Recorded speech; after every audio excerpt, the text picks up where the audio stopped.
Masayang ibinahagi ng aktres na si Kris Aquino ang kanyang pagdiriwang ng ika-55 kaarawan kasamang pamilya at lalapit na kaibigan nito. Samantala, ikinagulat naman ng fans ang paglabas ni Julian San Jose sa newest concert ni Josh Groban sa bansa. Narito ang ulat.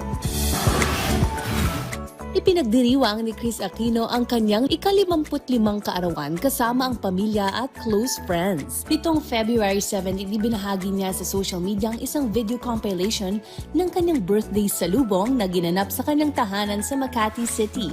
Naroon ang kanyang mga anak na sina Josh at Bimby, pati ang mga kaibigan na nananatili sa kanyang tabi sa mga nakaraang taon. Kabilang sa mga dumalo sina fashion designer Michael Leyva at ang kanyang mga doktor na sina Dr. Geraldine Zamora at Dr. Katsi Canlas Estrella. Ngunit ang pinakapinansin ng mga fans ay ang pagdalo ng kanyang longtime friend at dating co-host na si Boy Abunda.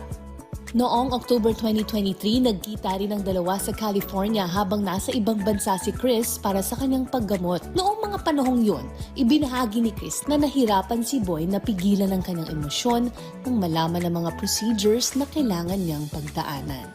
Sinorpresa ng singer-actress na si Julian San Jose ang Filipino audience sa kanyang guest appearance sa pinakabagong concert ni Josh Groban sa bansa.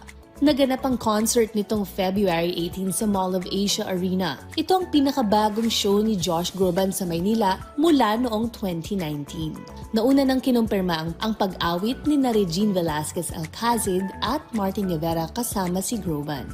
Kaya naman talagang ikinagulat ng marami ang paglabas ni Julian.